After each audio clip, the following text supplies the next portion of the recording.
Seja bem-vindo a mais um Agro de Batom. E hoje, com a participação mais que especial da nossa pró-reitora de pesquisa, Paula Carini. Seja muito bem-vinda. Olá, meninas. Eu estou muito feliz e honrada por esse convite, duplamente por estar aqui com vocês, que são estudantes que eu tenho muito orgulho, acompanho a carreira acadêmica de vocês e vejo quanto vocês evoluem a cada dia e participando desse projeto luxuoso que é.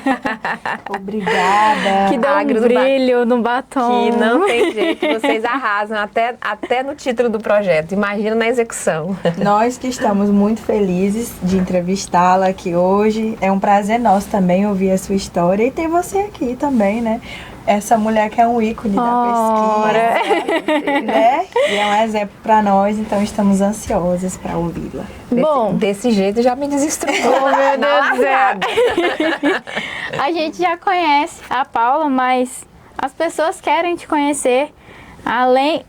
Andamos pesquisando, além de ser formada em administração, a gente queria saber o que te levou até a ligação nesse mundo do agro. Vamos lá. Desde a minha concepção, eu sempre tive um vínculo muito forte com a terra, né? Não com essa abordagem atual como agronegócio, mas a terra como uma fonte de sobrevivência. E aí eu morei numa chácara, eu sou araguainense, eu tenho 47 anos, sou casada há 29, tenho um rapaz de 18 anos, vai completar 18 anos agora em setembro, o Enzo, e vim para Palmas com 16. Mas esse período em que eu morei em Araguaína, grande parte dele a gente morou numa chácara. E aí uma chácara pequena e que tinha isso, tinha horta, que tinha a época de plantar milho, a época tinha as hortaliças, né, alface, tomate, quiabo.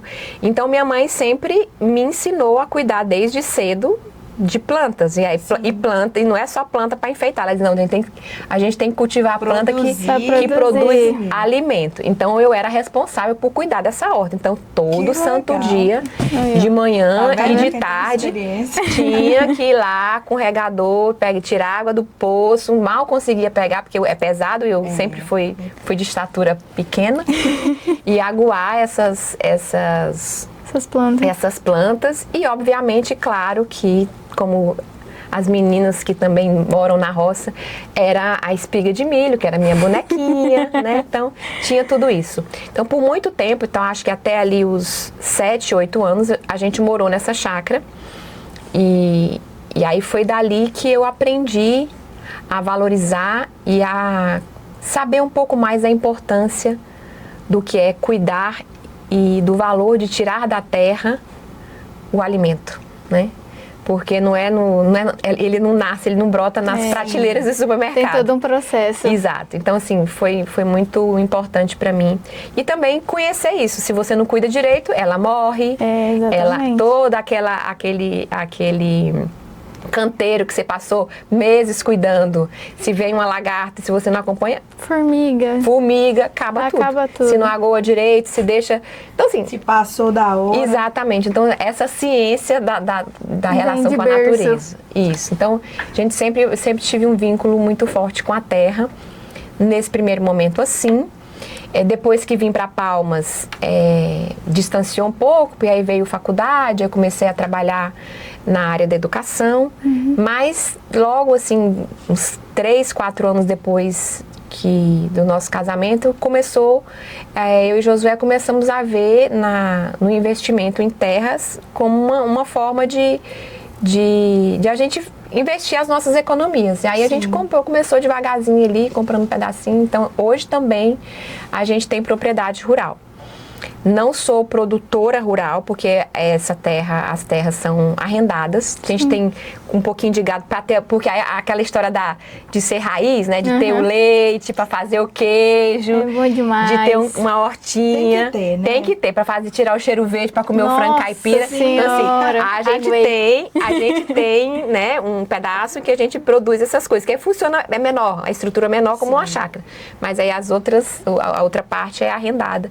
Que acaba que ali também a gente acaba tendo que conhecer mais sobre, aí sim, o tal do universo do agronegócio, que é uma potência, Sim.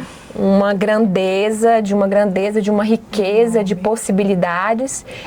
E foi interessante, que aí agora eu já estou falando aqui de IF, né? E aí você conseguir ver esses dois lados, né? A importância do desenvolvimento científico e tecnológico para poder ser competitivo, para poder ser elevar a produtividade, né?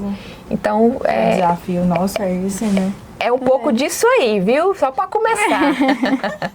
Muito bom, Paula. Paula, fala pra gente um pouco dessa sua trajetória quando você veio pra Palmas, você veio pra cá já formada, você escolheu seu curso aqui, já veio casado ou não? Não, eu vim para Palmas, então, logo que eu terminei o ensino médio, Araguaína não tinha opções de curso superior. Na verdade, tinha letras e geografia. E não eram cursos que eu me identificava. Sim. E aí soube de uma universidade que estava aqui em Palmas, na área da administração, e aí a gente depois, entre a chácara que eu falei, né, e vir para Palmas, a gente montou um açougue. Meu pai também pensando nessa coisa da renda, de ter uma renda, minha mãe parou de trabalhar, ela era telefonista para cuidar da gente, nós somos 3 irmãos. Tem um quarto, mas ele não vivia com a gente. E aí a alternativa para uma renda extra foi a gente montar esse açougue. Então, de 8 anos até os 16 anos, eu ajudava meus pais na loja. Essa coisa toda de caixa, de fluxo de caixa, de controle de estoque, de venda. A administração já estava presente. Isso, na aí sua aquele vida, negócio então. despertou em mim. E aí, quando eu soube que tinha administração aqui em Palmas, a essa época, eu perdi meu pai com 11 anos. E aí eu comecei a pensar na possibilidade. A certeza que eu tinha quero fazer um curso superior. Sim. Não sei qual. Exato, mas quero estudar, quero fazer um curso superior. E aí comecei a estudar as possibilidades em Araguaína, vi que não daria, mas também não queria ir morar muito longe, porque aí minha mãe, viúva, com meus 2 irmãos mais novos que eu sou mais velha, e eu não fiquei assim com receio de ir para tão longe para estudar, sabe? Sim. E aí a Todo mundo oportunidade fica. de Palmas era longe, mas não era tão longe. Casava com o meu sonho de querer um curso superior. E aí fiz o vestibular. E foi muito louco, porque o vestibular aqui da UBRA sempre foi muito ágil. Sabe? Você faz o vestibular no sábado, na segunda-feira já publica o resultado. É bem rápido. E aconteceu isso. Vim fazer as provas. Na segunda-feira já saiu o resultado. Eu tinha sido aprovada. Minha mãe falou assim, pois você vai ficar bem aí, porque eu vou lá em Araguaína pegar suas roupas e nós vamos achar alguém pra você morar. Caramba, E eu foi já muito vim e já legal. fiquei. Foi. E já fiquei. Que legal. E foi rápido. Foi Foi rápido. rápido. Minha mãe é muito intensa, ela quando põe uma coisa na cabeça, e Ninguém tira. eu sou um pouco assim, né? Claro que a gente tem que ter alguma moderação, mas eu falei, não, então é isso. É pra ficar aqui pra estudar. Sofri igual cachorro caído de mudança. A vida do Porque universitário foi uma não é ruptura fácil. brusca, Saí- né? O tempo todo morando em casa. Interior Do assim, né? Chácara, né? Mas Não era. tinha contato e vim de cara na capital. E aí morar com uma pessoa... Aí ela achou uma pessoa de Araguaína que, assim, me deu acolhida. Fica com essa menina aqui pra mim enquanto eu vou lá buscar as coisas dela. E nesses 3 meses eu fiquei morando com ela. Eu chorava quase todo dia. Meu Deus do Nossa. céu. Mas ela perguntava assim, minha filha, você quer voltar? Não. Não quero. E depois acostumei. Aí logo você vai começando a fazer as amizades, conseguir Vai se estágio. adaptando. Aí comecei a trabalhar, né, no estágio. Aí as coisas foram desenrolando. Mas foi assim, meio... A trajetória até aqui. Doída, né? Teve algumas Altos e superações baixos. ali. E qual que foi o ponto-chave? Que você poderia falar assim, aquela virada de chave da trajetória? Eu tinha 2 certezas. Aí depois que eu comecei a estudar, mesmo sendo administração, eu sempre tinha assim 2. Eu falei que brincava com as espigas de milho. Sim. Na segunda fase, eu dava aula para as bonecas. Quando eu tinha tempo, eu ia pro fundo da loja. Aí eu ia dar aula para as bonecas, né? Botava as bonecas sentadas lá e ia dar aula para elas. Então eu tinha 2 sonhos, 2 coisas. Eu quero fazer, né? Quero fazer pro superior. Mas eu quero trabalhar. E o trabalho? Eu queria ser bancária, meu pai era bancário. E queria ser professora. E eu não cria muito em mim. Eu sempre, por muito tempo, a minha autoestima era muito baixa. Eu sempre achava que eu era... E, assim, aqui tinha mais dificuldade na sala, aqui tinha... assim, você olhava para os outros colegas e assim, era como se todos os outros fossem melhor que eu. E você era inferior. Isso. Então, assim, sempre tive esse problema. E aí parece que eu não acreditava muito em mim. E a virada de chave foi quando eu passei a ter pessoas ao meu lado. Porque aí, veja, eu saí de casa. Então, eu não tinha ali minha mãe para me ajudar nisso. Sim. E eu tive, ao longo da minha caminhada, sempre tive pessoas que me mostravam e que me ajudavam a enxergar o meu valor. Que bom. Que era possível. Que você teve essas sabe? pessoas. Tive muitos anjos. Eu digo que eu tive muitos, a minha vida toda, eu sempre tive muitos anjos. Então, para vocês terem ideia, na minha formatura, a comissão de formatura fez um teatro. Conseguiram encaixar dentro de uma solenidade de formatura, que a gente sabe que é muito protocolar, formal, uma peça teatral. E eu sempre fui muito nervosa, assim, para falar em público. Era uma coisa que era para mim, nossa senhora, sabe o que é literalmente um terror? Era falar em público. Quem diria? Olha só quem está aqui falando com a gente. E na apresentação tinha uma personagem que só chorava, porque eu me preparava, eu estudava. Eu tava com tudo assim, apresentação de trabalho, seminário. Eu ia, sabe, preparadíssima. Na hora que eu ficava na frente da sala de aula, eu travava e começava a chorar. Era um bloqueio? E no teatro tinha essa menina que chorava toda hora. Era eu a personagem. E pra minha grande surpresa, eu não sei se o CRA ainda tem esse processo, mas à época, sempre as turmas, eles elegiam o melhor aluno da turma. E essa pessoa recebia uma homenagem durante a solenidade. E para minha surpresa, eu fui eleita a melhor aluna da turma pelos professores. Caramba! Sabe? Então, assim, foram essas pequenas conquistas que foram me ajudando. Que foi te fortalecendo. Junto com essas pessoas, foi me ajudando a entender, a quebrar um pouco isso, a ir superando dia a dia os meus bloqueios, as minhas limitações, porque nós temos mesmo. Sim, todos nós Mas temos. é importante olhar para elas assim, com coragem, e falar assim, ei, tu não é maior que eu, não. Exatamente. Eu vou te vencer. E meu primeiro trabalho eu tinha que falar em público. A Ubra me convida para trabalhar. Olha o desafio batendo na porta. A Ubra me convida para trabalhar como secretária-geral. E o que a secretária-geral faz também? Lê a bendita da ata de formatura. Verdade. Precisava ler as atas. Eu era secretária da instituição e dos todos os conselhos. E lá a gente tinha 2 conselhos e formatura. As primeiras, eu juro por Deus, eu pensava que eu ia morrer.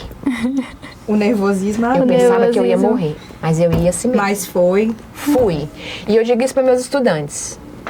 É possível, gente, não se entreguem aos seus problemas, às suas dificuldades, às suas limitações. Se você quer, busque ajuda, né? Seja gentil com você também, não precisa fazer disso se martirizar, né? Uma cruz, uma coisa assim que não conhece.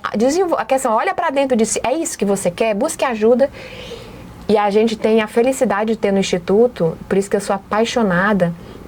É mesmo uma rede que desenvolve o aluno para o que ele quiser. Sim. O que o aluno quiser, a gente tem esse apoio aqui. Eu não vou criticar as instituições pelas quais eu passei, sabe? Mas eu precisei passar por isso para olhar aqui. Eu falei assim, nossa, gente, aqui nosso aluno ele pode ser tudo. Verdade. E isso também passa a ser um pouco da minha filosofia. Depois de passar por muitas dificuldades e superações, né? De vir morar nem vou falar dos perrengues de andar de ônibus, assim. Das coisas que a gente sabe que é ser sozinha e ser mulher. Passei difícil. por aqui, né? Sabemos, de exageros, de abusos, de assédios e tal. De fio-fio, de pra lá. Exatamente. E ver que tendo esse suporte, como é muito mais fácil, mais leve você superar as coisas. E no meu caso eu tive a sorte, por isso que eu digo assim, tive a sorte de ter as oportunidades, de ter as pessoas que me encorajaram e me ajudaram a acreditar que eu podia. O Clauber sempre fala essa frase, ninguém faz nada sozinho. Não faz. Não adianta você viver num mundinho seu que não vai pra frente. Não, o mundo precisa de todos, essa é a verdade. Paula, então você acha assim que foi fundamental encarar esse medo que você tinha, você venceu ele encarando ele, então o medo de falar em público, o problema com a baixa autoestima, se você pudesse dar um conselho assim, como que você venceu isso? Foi justamente encarando o problema ou você fez outras coisas para te ajudar nesse processo? Eu acho que a primeira coisa é a coragem, você ter a decisão de que você quer superar aquilo. E aí tem uma grande parte que é interna, que é isso, é a sua decisão, é você olhar para o problema, a primeira coisa, o problema, o desafio, e entender que ele não é maior que você. Buscar ajuda, porque a gente não faz nada só. Exatamente. E ser gentil também. Vai cair. Ora, você vai errar. E é normal. E é normal. E levanta, normal. Limpa a poeira e segue de novo. Chacoalha a poeira do corpo. E segue. E bora pra frente. Porque assim, isso é uma coisa. Eu não desisto, não. Não desisto. Não sou teimosa. Aquela teimosia que a pessoa... Todo mundo tá te mostrando, fulano, não vai. É fria. Exatamente. Não é aquela teimosia intransigente. Exatamente. Mas é aquilo. Eu sou persistente. Assim, a época, a vinda pra cá, eu sofri. Mas eu sabia que aquilo era melhor pra mim. Quando eu comecei a trabalhar na Ubra, também era uma coisa, um universo que eu não conhecia absolutamente nada. Eu estava substituindo uma pessoa que estava saindo para se aposentar, que era referência naquela área. Quando eu cheguei lá, que ele olhou para mim e falou assim, é essa aqui, professor Hugo, que vai me substituir? Deus. Ele falou assim, ele virou para mim, ele virou e falou assim, na minha frente, mas professor, nosso combinado é eu ficar até o final do mês. Do tipo assim, com ela, eu vou ficar anos aqui. Oh, meu Deus. Isso foi uma segunda. Na sexta-feira daquela semana, ele se despediu e disse, não precisa, ela vai conseguir. Sabe? Então, assim, foi todos os dias, cada dia. E você também celebrar e reconhecer isso. E se esforçar. Dia de cada vez. E esforçar. Gente, é trabalho. Não cai do céu. Ele tem que trabalhar. Você tem que ter ajuda. Né? Não tem atalho também, não. Eu não consigo enxergar atalho, não. E aí, é isso que você quer? Estudou dia após o cenário para poder... É isso? Tem que ter um objetivo. O que você quer alcançar na sua vida? O que é? Aí são os valores que vão permear esse caminho. Honestidade, trabalho, dedicação, comprometimento, responsabilidade. Vai ter, sim, dose de sacrifício. Não. Na época do doutorado, quantas vezes... Eu já era mãe. Quando eu comecei o doutorado, o Enzo tinha 7 meses. Vixe, Maria. Então, assim, era... Foi um desafio ainda total, maior, né? Ainda tive que morar fora. E também quantas vezes ele viajava, eles iam pra fazenda, eu ficava aqui em Palmas, porque era o tempo que eu tinha. Sempre trabalhei, não tive afastamento, nem pro mestrado, nem pro doutorado. E era final de semana que eu tinha para estudar, para escrever, um trabalho solitário, mas era isso. Era isso ou desistir. Exatamente. Porque tem certas atividades que é você. Ninguém vai fazer. A pessoa pode até querer, mas você sabe que é você. Tem algumas ações, algumas tarefas que são intransferíveis. Você pode ter ajuda. Eu uso, às vezes, costumo falar assim, Jesus, para cumprir a missão dele, ele precisou de um certo sirineu para ajudar ele a carregar a cruz. Ajudar. Mas a cruz dele, ele carregou até o final. Isso é verdade. Então, tem situações que são nossas. Também. E a gente não pode querer delegar para os outros ou querer jogar nas costas do outro. Jogar a sua cruz para o outro. Exatamente. É desse jeito. Eu acho que essa geração, ultimamente, se falando assim, de não desistir, eu vejo muito que no primeiro obstáculo, a pessoa fala são assim... São um pouco resilientes, né? Não quero mais, vou fazer outra coisa. é isso que acontece. Eu acho que vai muito também pela facilidade que as coisas têm hoje pra gente. Hoje, a nossa geração, nós temos coisas mais fáceis do que na geração dos nossos pais. Sim. Então, você persistir em algo, não desistir dele, balela, virou balela. Isso, porque, não, eu posso fazer outra coisa. Não, deixa pra depois. A facilidade acho que veio atrapalhando. Coloca a gente numa zona de conforto muito grande hoje. E isso deixa a gente muito acomodado, desiste muito fácil das coisas. Acaba desenvolvendo uma baixa tolerância à diversidade. Isso é verdade. Qualquer coisinha derruba. E a isso eu penso, né, assim, vocês que são essa geração reconhecendo isso, né? E eu, como mãe de adolescente e convivo com muitos adolescentes, a gente vê que isso também gera apesar de ter essa facilidade de, desisto, não, isso aqui eu faço outra coisa. Ser volúvel, assim, facilmente mudar a rota. Por um lado, essa flexibilidade é legal, porque assim, você não sofre tanto. Imagina que eu fico imaginando já estando morando aqui, falo assim, não, eu não quero desistir, vou voltar para Araguaína. Quanto que aquilo ia ser uma decisão dificílima para mim, ia me causar muito sofrimento. Por outro lado, essa baixa resistência nos torna intolerantes para muitas coisas, inclusive para as questões socioemocionais e de convivência. Isso é verdade. Rapidinho você descarta o outro deixa de ser, sabe, um senso de utilidade. É útil, a minha amizade porque eu tenho uma utilidade. E aí as relações vão ficando rasas. Amizades por conveniência. E aí eu acho que aí a gente perde. Essa aceleração dos tempos atuais nos faz ter relações muito efêmeras, o tempo, enfim, atenção plena, o aqui, o agora, sabe? É isso que importa, é o aqui e agora. Verdade. E a gente parece que está deixando escapar pelos dedos. Isso é verdade. Bora falar um pouco de atuação profissional. Bora. Eu fiquei sabendo também, gente, essa mulher é tudo, não é possível. Você já foi pró-reitora de extensão e agora é pró-reitora de pesquisa. Isso.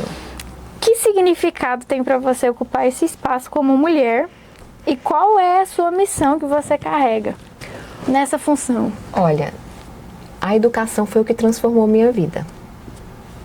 É o que move minha vida. E ver o que a educação é capaz de fazer com a vida. Gente, eu vejo vocês desse jeito. Vocês imaginem, eu, na idade de vocês, não faria um negócio desse nunca. Então, quando eu vejo isso, eu digo, gente, vale a pena. Então, desde a extensão, e antes de ser pró-reitora de extensão, então, assim, a minha teve até a trajetória na UBRA, e eu também fui pró-reitora na Unitins, por um período, sabe? Sim. Então, sempre tive a oportunidade, e aí eu diria também assim, às vezes, não foi só sorte, mas, sabe, você aquela história do cavalo encilhado, passa e você tá pronta para montar. Não sei se estava pronta todas as vezes, mas aquela história, vou com medo mesmo, vou com medo mesmo, com humildade, abertura para aprender, não tenho problema nenhum de aprender, de reconhecer meu erro, de corrigir, mudar a rota, ajustar a rota.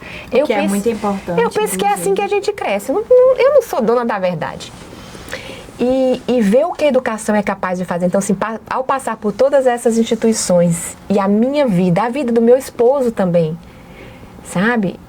Ver o que a educação é capaz de fazer virou, para mim, um propósito quando eu me vejo em posições que têm a condição de colaborar para que isso aconteça na vida das pessoas que confiam a sua formação ao IFTO, né? Então, assim, tanto a extensão como a pesquisa são áreas que ainda são pouco conhecidas, porque o aluno às vezes vem com aquela mentalidade que é só ensino, é só aprender e só não pegar o vê diploma. a riqueza que estar envolvidos em atividades de extensão, em atividades de pesquisa, inovação, no esporte, na arte e cultura, o quanto que isso torna a formação dele, que é o que a gente fala de formação humanística, uma formação ampla, muito mais do que uma formação tecnicista. Porque o conhecimento técnico, amanhã surge um novo conhecimento, acabou, aquilo lá caducou. É verdade. Não vale mais. Sem falar o network, né, que você faz. Exato. Um tanto de pessoa. Gente, eu falo aqui daqui do podcast do Agro de Batom. O network fantástico que a gente está fazendo com tanta mulher incrível que tem passado e que vai passar também. É fantástico. E conhecer um pouquinho da história e ver que... Porque a gente tem o estereótipo da pessoa. É igual a Paula. O estereótipo da Paula era o quê? Paula era pró-reitora de pesquisa. Mas é todo um por trás. Sempre tem um passado, sempre tem... Uma história, né? Uma história que às vezes nem você sabia. Então é algo que muda. A gente até carrega pra gente como inspiração. E pra finalizar... eu tenho mais uma pergunta também. Eu queria só completar a questão que eu falei quando eu falo das oportunidades, né? Porque é isso, vocês desenvolvem outras habilidades. A Natália falou do network, mas tem a capacidade de trabalhar em equipe, Sim. a capacidade de se comunicar, de usar diversos meios para se comunicar. Então, assim, ela é uma pesquisadora, ela publica, mas ela também ela é reconhecida como alguém que é influente na sua área, já. Sim. Né? Então, assim, tudo isso são competências, né, que vão sendo desenvolvidas. Por quê? Porque ela aproveita todas essas oportunidades. Deixasse ela ficar só com o caderno, assistindo aula e ficar restrita, se ela teria conseguido alcançar essas outras... E o potencial que ela desenvolver tá perdendo, né? Exato. Sim. Então, assim, e a instituição consegue, assim, tem espaço para todos os estudantes. Sim. Né? E a gente quer sempre mais, oferecer mais oportunidades de participação em projetos de pesquisa, de participação em projetos de extensão. Então, assim, isso sempre esteve muito forte em mim, assim. Às vezes a gente tem até outros sonhos de fazer outras coisas mais grandiosas na pró-reitoria. Mas o nosso foco são as pessoas. É oportunizar as melhores condições possíveis para os estudantes e para os pesquisadores e pesquisadoras, sabe? Que hoje as nossas, as meninas desse FTO, sobretudo na área das ciências agrárias, elas estão assim, tanto em número de matrículas, a gente já é 51%. Em projetos, a gente ainda não superou os meninos, mas a gente está batendo ali, ó, 47,5% da mulherada está na pesquisa. Tá dominando tudo. Então, isso assim, a gente tem, de 2021 para cá, como que esse percentual tem se elevado, né? E vocês também inspiram isso, quando outras meninas, outras mulheres veem, né, outras colegas, porque assim... Nós temos professoras, servidoras super competentes aqui no IF. Outras mulheres veem, também pode pensar em estar em cargos de gestão. Sim. E outras meninas veem vocês também inspiram, né? E a gente tem também esse ingrediente, sabe? Tem o propósito da educação, mas aí acaba que a gente vê que estar ali representa muitas outras coisas. Tem um peso muito maior por trás. Isso. E o nosso intuito com esse documentário é justamente mostrar essas diversas vertentes que a mulher do Tocantins pode ocupar. Não a mulher do Tocantins, que as mulheres aqui do Tocantins que nós estamos ouvindo ocupam, né, esses diversos espaços. E assim, a Paula Carinha é um braço direito nosso na pesquisa, meu Deus do céu. Isso é muito bom, e ver que tem aumentado cada vez mais a participação das meninas, das mulheres no agronegócio, nos cursos de ciências agrárias, é muito importante pra gente, pra nós mulheres, porque cada vez mais nós estamos ocupando um lugar maior. Sim. Que antes, e por certa parte ainda hoje, ainda tem muito esse estereótipo que é uma área do homem, masculina, né? E não. Quantas mulheres estão aí no campo, quantas mulheres estão ocupando diversos setores envolvidas, seja na pesquisa, seja no trabalho manual ou não, né? Até no maquinário nós vamos ouvir uma mulher que é a única... ela é mecânica. A única mecânica de uma empresa muito grande de maquinário agrícola aqui em Palmas. Olha, então isso é muito importante. Temos que mostrar isso mesmo. E a gente vê que está dominando, porque a primeira turma que vai formar de zootecnia no IFTO são 9 mulheres. Não tem um homem. Olha 100% meninas, né? 100%. Uma turma inteira. 100%. Ano que vem vamos Isso falar na isso é colação. histórico. Eu quero estar lá, viu? Ah, vou Isso é deixar. histórico. E isso que vocês, esse cenário que vocês desenham, não é, que a gente sabe, historicamente é uma área que tem prevalência masculina. E a gente não está querendo disputar espaço com De ninguém. forma A gente só alguma. quer poder contribuir, porque a gente tem condições de contribuir Sim, com as somar. nossas características, com os nossos traços, com as nossas competências. Porque afinal a gente tem condições de com o nosso conhecimento, a nossa presença, também contribuir para o desenvolvimento do Sim. estado, da região e tudo mais, você. né? Muito E potencial. claro, e a gente, o olhar feminino, e aí a gente precisa realmente reconhecer isso, é científico, não sou eu quem está dizendo nem vocês. O olhar feminino, ele traz sim uma inovação, uma olhar mudança, diferente, né? algo diferente certeza. para os contextos, para os diversos contextos. Sim. Né? E as empresas que são inteligentes já perceberam isso. Né? E abraço. E o lance da diversidade também, gente. É diferente alguém tomar decisões e pensar políticas se ela não vive aquilo. Claro. Imagina É o um tal do homem poder de fala, né? tomando decisão por uma mulher, sendo que ele não vive. Ele não sabe o que é uma Exatamente, licença apenas maternidade, uma ele não mulher, sabe o que é ele não exatamente. viveu aquilo. É diferente, gente. É diferente. A Paulinha falou das empresas, né, que estão vendo isso. Na AgroTeens esse ano, eu estou no grupo de agrooportunidades.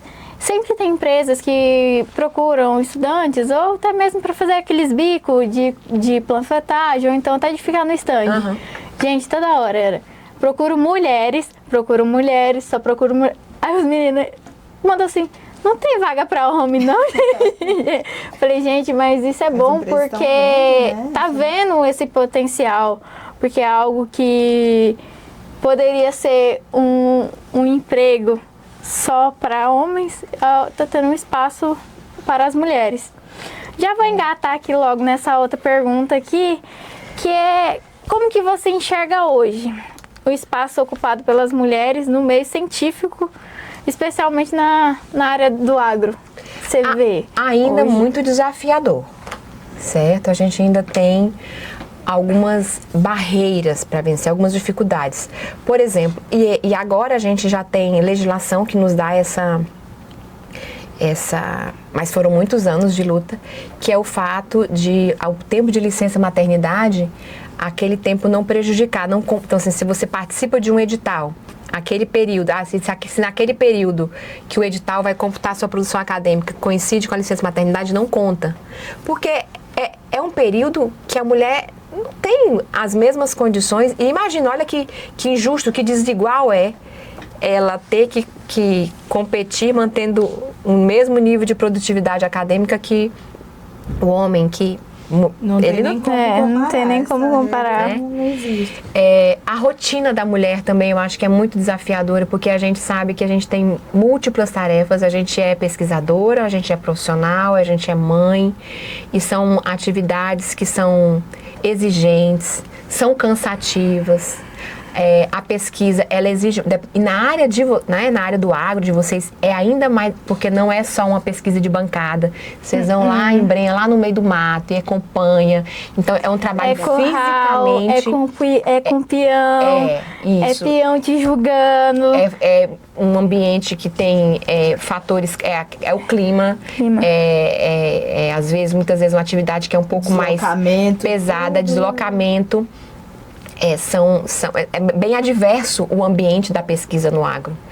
E isso também torna-se mais desafiador. E aí, como a infraestrutura ainda do Estado na área do agro... Claro, nós temos fazendas nível A, incrível. mas nem todas é assim. Né? Nem todas têm essas condições, que tem lá um curral coberto, que tem pessoas legais, porque que acolhem, né? Então acaba que na área do agro a gente ainda tem muitos desafios, sejam esses dessa ordem de conciliar as múltiplas funções da mulher para favorecer ela participar das pesquisas, porque eu acho que não pode ser isso, e a instituição tem que pensar. Então, assim, aqui a gente tem editais que tem vagas específicas para mulheres, elas concorrem entre si, né? Tem as vagas específicas para que elas possam concorrer.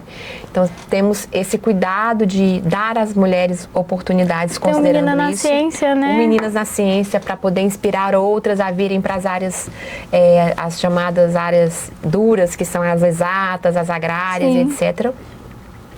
Mas a gente tem que ainda aprimorar essas condições para poder tornar a participação nos projetos, motivar mais, assim, pensar o que a instituição pode oferecer para favorecer e não ser barreiras, né? Ter barreiras estruturais para a participação das mulheres na pesquisa. Bora falar de inspiração? Vamos. Medo agora aqui. Tem, durante esse processo que você falou de formar, sair de Araguaína, vir para Palmas, teve alguma mulher que falou assim, meu Deus, essa mulher me inspira, e ela assim foi o seu ponto-chave, é isso que eu quero fazer? Teve alguém que foi seu ponto de apoio, vamos se dizer? Difícil dizer uma, Natália, porque em cada momento da minha vida, lembra que eu falei para vocês dos anjos? Sim. Eu tive uma. Então, assim, até vir embora para Palmas, a minha mãe. E ela continua sendo, porque ela é muito... Eu não gosto muito de usar a palavra guerreira, né? Mas, assim, ela é desbravadora. Ela vai, a mamãe não tem medo, a mamãe encara.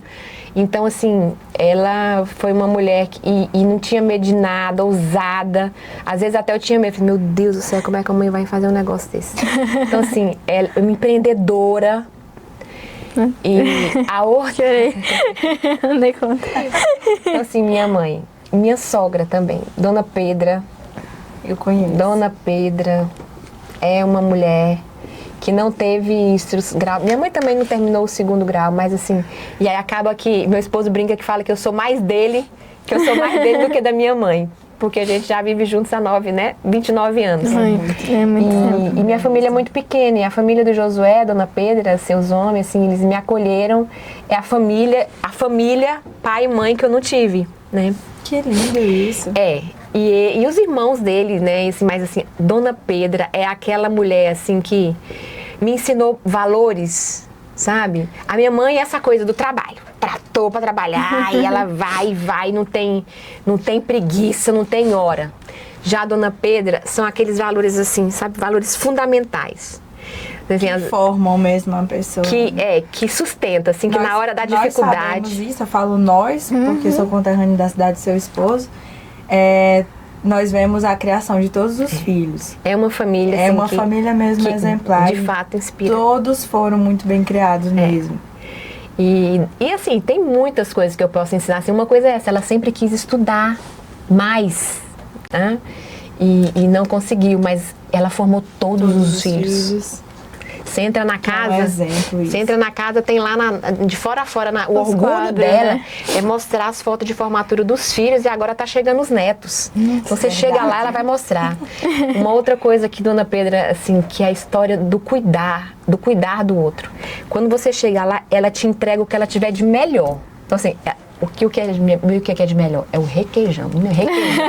O requeijão é disputado ali. Então, você chega lá, ela sabe que vai chegar alguém, ela tem o pé. Sempre ela tem, assim, um carinho. Carinho guardadinho ali. Então, você chega uma visita lá, ela te oferece o que é de melhor. Ela chega lá, ela vai quebrar o frango. Eu digo literalmente quebrar, que ela tira o frango, tem sempre um franguinho caipira no freezer para poder fazer, sabe? Para poder receber. Então, assim, ela me ensinou muito isso, a cuidar das pessoas. E não é com luxo. Não é com luxo. É com amor. É com amor e gestos. Eu comentei aqui do período do mestrado e doutorado, então às vezes eu deixava de ir para Aparecida para ficar aqui para estudar. Josué chegava no domingo com a potinha de arroz, com caldinho de frango, e às vezes vinha um pé, vinha uma asa. Aí ela mandava o recado: ô, minha filha, não deu para mandar a coxa. Mas fazer questão de Aí ela fala assim: mas você sabe, o que vale é o gesto. Então assim, o gesto de lembrar, o gesto de mandar. O carinho, Você ser lembrado, né? Isso. E ela faz isso, todos eles, mas assim, Dona Pedra faz isso de um modo muito natural e assim, ela tem hoje completou 87 e é desse mesmo jeito, mesmo com toda a limitação física que a idade traz.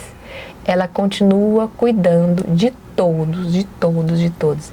Então, da minha mãe, eu recebi essa inspiração do trabalho e da determinação.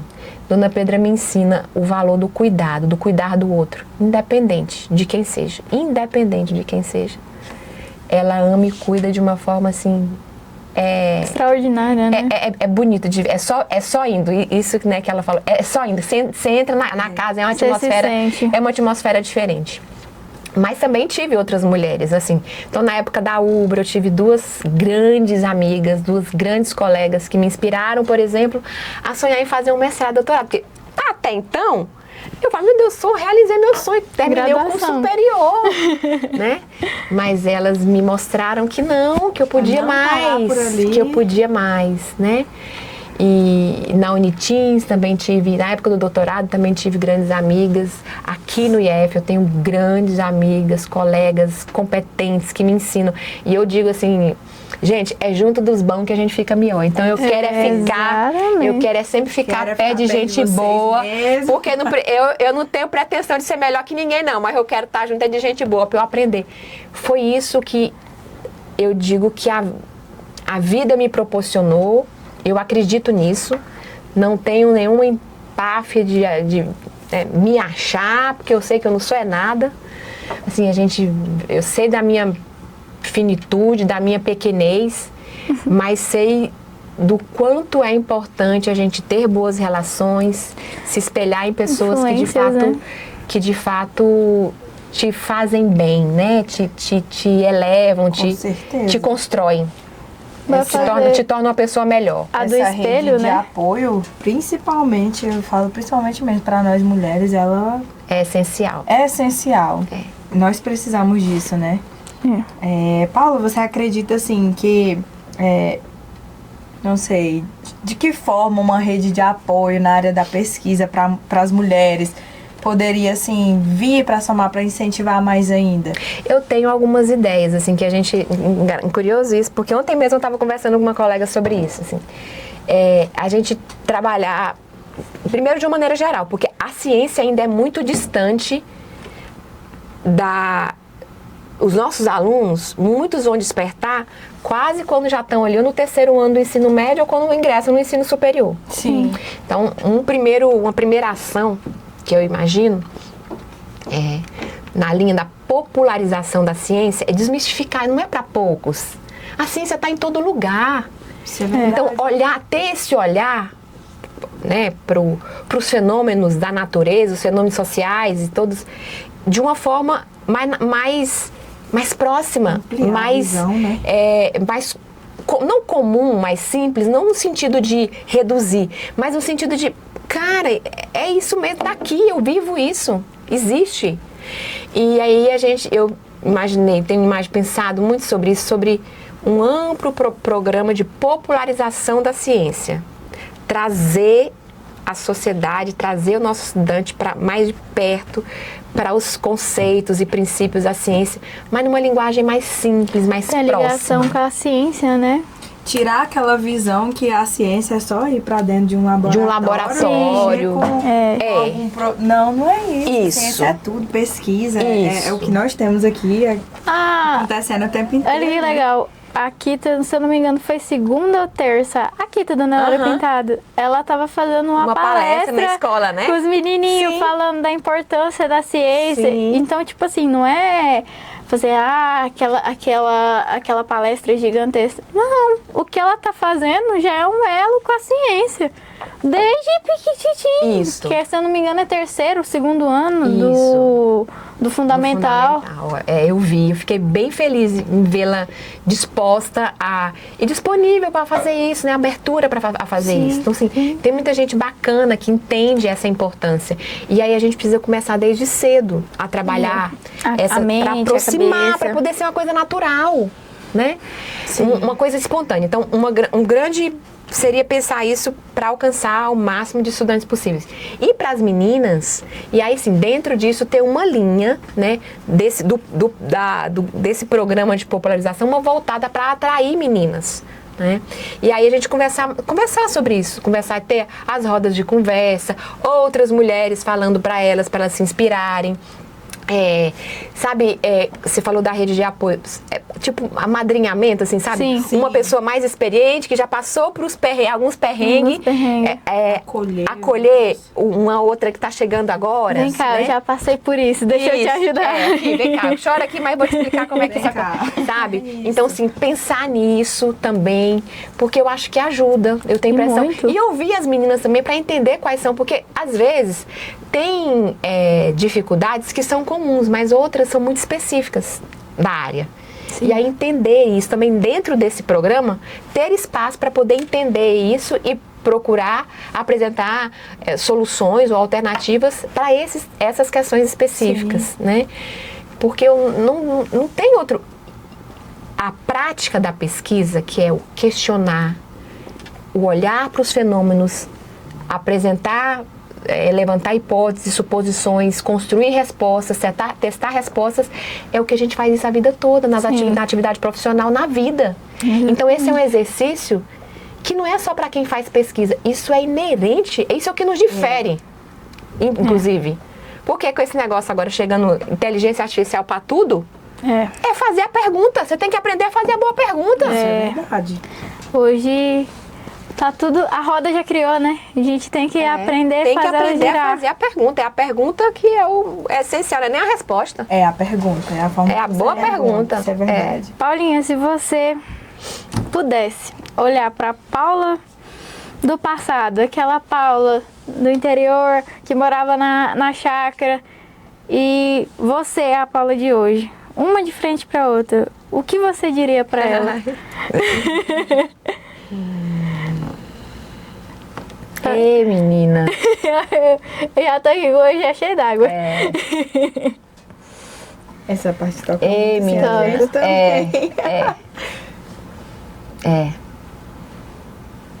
Valeu a pena. Valeu a pena tudo que você passou, menina. Eu diria isso pra ela. E diria mais. Segue em frente. Mantenha-se firme, convictas nos seus propósitos, com fé, com humildade, determinação. As outras coisas, Papai do Céu cuida.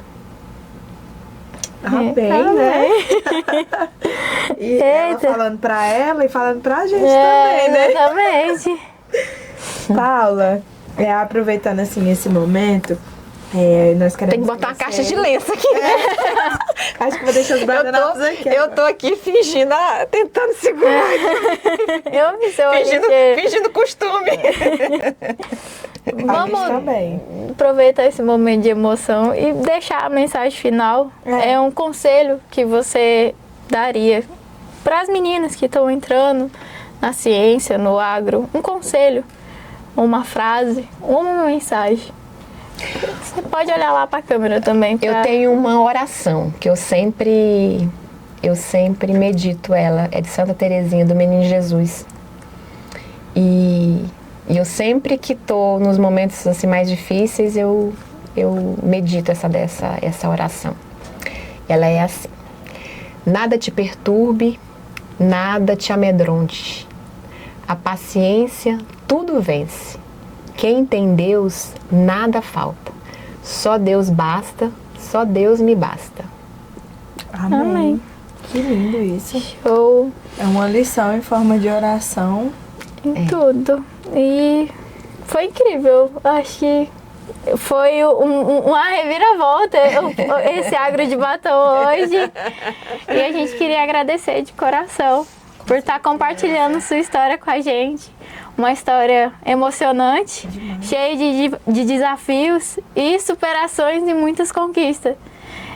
Ficamos muito felizes, né, Maida? Sim, com certeza. E muito bonito, Paula, ver que você conseguiu realizar os seus sonhos, né? Lá desde criancinha, você dava aula para suas bonecas, você hoje é da educação, na pesquisa, na administração também, você fez o curso que você queria, conseguiu fazer o seu mestrado, mesmo com todas essas dificuldades. Então é muito inspirador para a gente saber que, por mais difícil que seja, dá sim para se desdobrar em várias e fazer acontecer. Né? Vencer os desafios.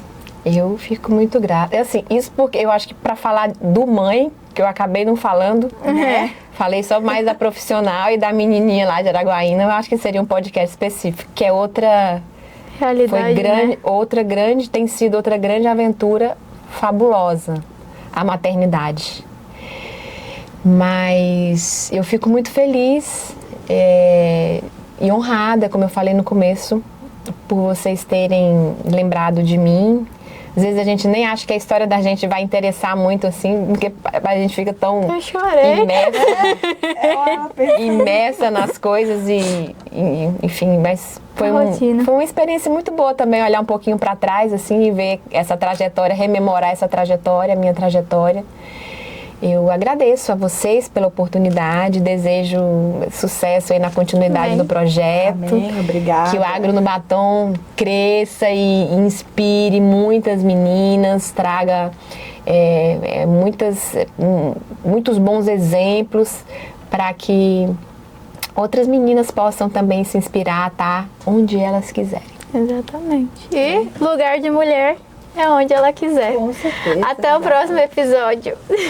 Tchau, tchau.